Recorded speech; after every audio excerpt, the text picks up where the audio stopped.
ओम शांति। आज 25/2/2025 के बाबा की मुरली का सार सुनेंगे। उससे पहले आज बाप दादा मिलन है, तो जो स्थूल बान में होते हैं या थोड़ा सा भी कहीं पे स्थूल का कॉन्शियसनेस होता है तो लगता है कि बाबा तो आते नहीं हैं, लेकिन ये तो अव्यक्त मिलन है। तो जितना जितना हम अपनी अव्यक्त स्थिति बनाते जाएंगे उतना ही बाबा की महसूसता कर पाएंगे, उनके साथ का अनुभव कर पाएंगे। तो आज सारा दिन अपनी उस अव्यक्त स्थिति में रहना है। भले काम काज तो करना ही है हमें बाहरी रूप से, लेकिन आंतरिक रीति से जो है अपने आप को बार बार याद करवाने का है कि हम उस परमात्मा की संतान, उनके समान निराकार हैं।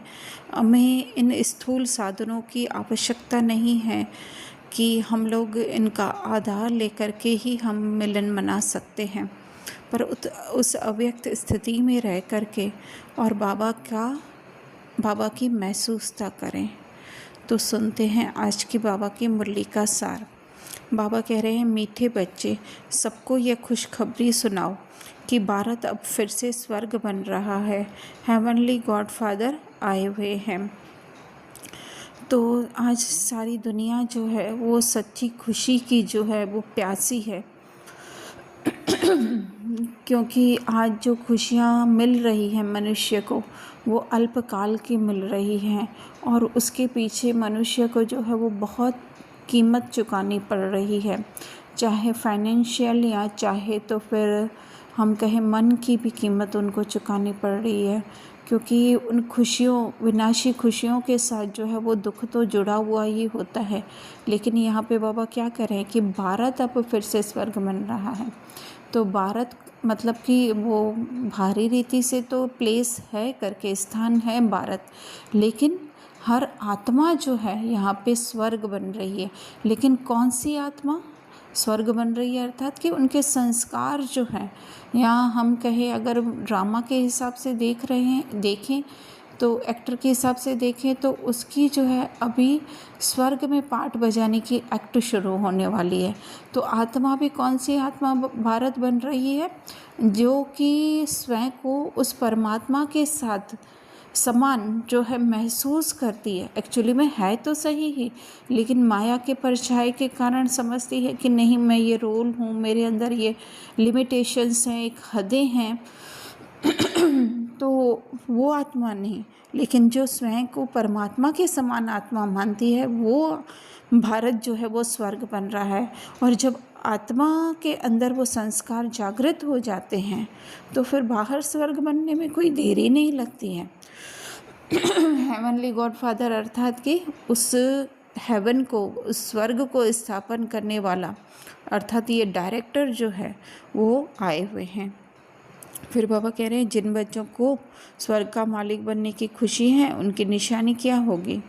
तो कहा, उसके अंदर किसी भी प्रकार का दुख नहीं आ सकता। उन्हें नशा रहेगा कि हम तो बहुत बड़े आदमी हैं, हमें बेहद का बाप ऐसा लक्ष्मी नारायण बनाते हैं। उनकी चलन बहुत रॉयल होगी, वह दूसरों को खुशखबरी सुनाने के सिवाय रह नहीं सकते। तो किसी भी प्रकार का दुख किस में आता है ना? जब स्वयं को भूलते हैं तो दुख आता है। विस्मृति के कारण ही जो है वो दुख कुछ भी नहीं है, सिर्फ जो है वो सुख महसूस करने का अभाव है।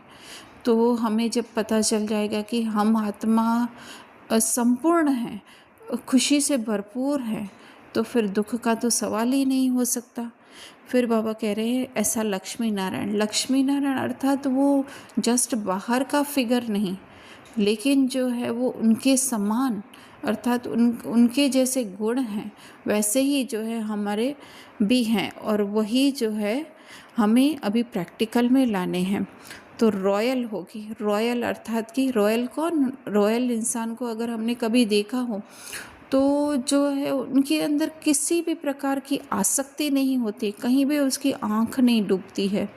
तो जितना जितना हम स्वयं की स्मृति में रहेंगे, आत्मा की स्मृति में रहेंगे, तो हमारी आँख डूबेगी नहीं, क्योंकि ना आत्मा के पास कुछ अंदर भरने को है, ना आत्मा के अंदर से कुछ खाली होता है। वो तो सदा भरपूर ही है, 100% भरपूर है। हाँ, ये 100% हमारा कहाँ पे हो रहा है वो हमें देखना होता है, बाकी 100% जो है वो भरपूर है। तो जब इस नशे में रहेंगे हम लोग, तो हमारी चलन जो है वो रॉयल होगी। फिर खुशखबरी सुनाने के सिवाय रह नहीं सकते, अर्थात कि वो जो है वो आत्मिक स्मृति में आ जाते हैं। तो उन्हें जो है पता होता है कि दूसरे भी जो है आत्माएं जो है भरपूर हैं, तो वो जो है अपने भाइयों को वो किसी न किसी तरह से पैगाम पहुंचाएंगे ही। फिर धारणा में कह रहे हैं अपनी नब्ज़ देखनी है कि हम कहाँ तक लायक बने हैं। लायक बन सर्विस का सबूत देना है, ज्ञान की पराकाष्ठा से बंधन मुक्त बनना है। तो बाबा यहाँ पे कह रहे हैं कि आगे कई बच्चे ऐसे हैं जो कहते हैं कि जल्दी सतयुग आ जाए, लेकिन उसके लिए सिर्फ सतयुग बाहर से लाने से तो कुछ नहीं होगा ना। अगर हमारे अंदर वो सतयुगी संस्कार नहीं है, तो ये तो ऐसा नहीं है कि यहाँ पे किसी भी तरह से एंट्री मिल जाएगी। तो बाबा को भी तरस आ रहा है कि मेरे बच्चे उसमें इतना इंतज़ार जो कर रहे हैं, तो उसमें पहुँचने के लिए अपने अंदर गुण भी तो होने चाहिए। तो इसके लिए बाबा लायक बनने के लिए कह रहे हैं। फिर ज्ञान की पराकाष्ठा के लिए बाबा जैसे मुरली के बीच में कह रहे हैं कि कई बांधेलियाँ हैं, लेकिन वो चाहती हैं, तड़फ रही हैं, लेकिन जो है वो मोह में फंसी हुई हैं। तो वो मोह भी क्या है? अज्ञानता ही है ना। तो इसीलिए बाबा कह रहे हैं कि ज्ञान की पराकाष्ठा तक जो है वो पहुंचना है, अर्थात कि हर एक एक्टर जो है जिसमें मोह है, वो भी तो परमात्मा के समान ही है ना। तो उसमें भी तो कोई अंतर नहीं है। तो जब मोह होता है तो हमें लगता है कि हम करता हैं, कि हमारे द्वारा ही होगा। तो यहाँ पे ज्ञान की पराकाष्ठा अर्थात कि हमें अकर्ता का भाव जो है वो धारण करना है, कि जिसका जो होना है वो होके ही रहेगा। उल्टा हम नहीं होंगे, हम बीच में से हट जाएंगे, तो परमात्मा उन्हें, क्योंकि आत्मा और परमात्मा के बीच में हम ही एक रोल बन करके और उनके बैठे रहते हैं। लेकिन जितनी ज्ञान की पराकाष्ठा अर्थात समझ होगी या इतनी ऊंचाई होगी ज्ञान की, तो हम बीच में से हट जाएंगे और परमात्मा खुद ही जो है उन्हें सब कुछ देते रहेंगे। फिर दूसरा बोले है, एक भाव की मत पर चल, अवगुणों को अंदर से निकाल देना है, दुखदाई स्वभाव को छोड़ सुखदाई बनना है, ज्ञान रत्नों का दान करना है। दुखदाई स्वभाव अर्थात जो हम स्वयं को रोल समझ करके और दूसरे को भी रोल में जब देखते हैं, तो ये दुखदाई स्वभाव है। वो रोल का बीच में जो है पर्दा हटा करके हम सुखदायी अर्थात आत्मा बन जाए, स्वयं को आत्मा और सामने वाले को भी आत्मा बन देखें, तो ये सुखदायी बनना है। फिर बाबा वरदान में कह रहे हैं, परीक्षा और समस्याओं में मुरझाने के बजाय मनोरंजन का अनुभव करने वाले सदा विजयी भव। तो हम स्थूल में भी देखते हैं कि जो जितना अच्छा रोल प्ले करता है, अर्थात एक अलग तरीके का है ना।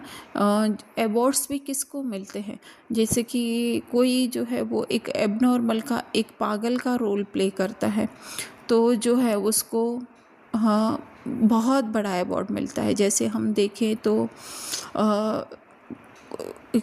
एक मूवी है कमल हासन और जो है वो रीना श्रीदेवी की मूवी है, उसमें जो है वो वो श्रीदेवी जो है वो एक एबनॉर्मल का रोल प्ले कर रही है। तो उसके लिए उनको कितनी मेहनत करनी पड़ रही है, लेकिन उस मेहनत में भी जो है वो सदमा मूवी है, तो उसमें जो है वो मूंझते नहीं है कि मैं कैसे, लेकिन वो बहुत ही ज़्यादा मनोरंजन का अनुभव करते हैं। तो उसमें उनके सामने कितनी परीक्षाएं आती हैं, लेकिन फिर भी जो है वो उसमें तो इसी तरह से हम भी सोचें कि हमारे सामने भी परीक्षाएं, अर्थात काफ़ी ऐसा है जो दुखी होने का सीन हमारे जीवन में आ रहा है, काफ़ी ऐसी परेशानी आ रही है, काफ़ी ऐसे विघ्न आ रहे हैं, है ना। लेकिन फिर भी जो है हम उसको एक अच्छा एक्टर बन करके जो है वो प्ले करते हैं, तो फिर जो है हम मनोरंजन का अनुभव करते हैं। मुरझाएंगे नहीं, लेकिन क्या कहेंगे, वाह वाह, कि हमारे अंदर की एबिलिटी जो है वो बाहर आ रही है ना। उसमें क्या same to same role play करने में क्या होता है, कोई एबिलिटी बाहर नहीं आती, लेकिन कुछ ऐसा सीन हम लोग करते हैं कोई रोल ऐसा प्ले करते हैं तो हमारे अंदर की एबिलिटी, तो वाह वाह के गीत निकलेंगे कि नहीं निकलेंगे। लेकिन बाबा क्या करते हैं, कह रहे हैं कि करेक्शन करने के बजाय करेक्शन करने लगते हैं उनको, तो बाबा कह रहे हैं कनेक्शन लूज़ हो जाता है। अर्थात कि क्या कहते हैं, नहीं हम तो ऐसा रोल प्ले नहीं कर सकते हैं भाई, हमने तो कभी ऐसा नहीं किया। तो वो क्या किया है, नहीं इसकी जगह ऐसा होना चाहिए, तो वो करेक्शन करने लगते हैं। तो बाबा कह रहे हैं कि फिर जो है अपनी स्वयं की एक्टर जो है वो भूल जाता है कि मैं एक्टर हूँ, लेकिन क्या मानने लगता है स्वयं को, वो रोल मानने लगता है। तो बाबा कह रहे हैं कि नहीं, अगर वो रोल प्ले करेंगे, हम लोग एक एक्टर होकर के रोल प्ले करेंगे, तो हमें जो है विजयी भव, है ना, उनको क्या मिलता है, अवार्ड मिलता है, और हमें जो है वो परमात्मा का विजयी भव का, अर्थात कि तुम अच्छे एक्टर हो, उसका जो है अवार्ड मिल जाता है। फिर बाबा स्लोगन में दे रहे हैं कि कह रहे हैं मर्यादा के अंदर चलना माना मर्यादा पुरुषोत्तम बनना। तो यहाँ पे हम लोग दोनों तरीके से ले सकते हैं कि बाहर से अंदर की तरफ आए या अंदर से बाहर की तरफ आए। तो मर्यादाएं, अर्थात कि हद की सारी मर्यादाएं हमें तोड़ देनी है। बाबा वो कहते हैं ना हद की मर्यादाएं, तो हम सोचते हैं कुल की मर्यादाएं, ये जो स्थूल रीति से बाहर हमें मर्यादाएं मिली हुई हैं वो तोड़नी। एक्चुअली में अंदर जो हम लोगों ने हद बना के रखी है एक, कि हम एक स्त्री हैं, हम एक अबला हैं, या हम एक माँ हैं, वो सब हदें जो है हमने बना कर रखी है, उन हदों को जो है एक्चुअली में तोड़ना है। उसी को ही बाबा कह रहे हैं मर्यादा के अंदर चलना। हदों को तोड़ने को ही बाबा मर्यादा के अंदर चलने का कह रहे हैं। ये थोड़ा सा हम सूक्ष्म होकर के अपनी आत्मिक स्थिति में सुनेंगे तो जो है हमें पता चलेगा।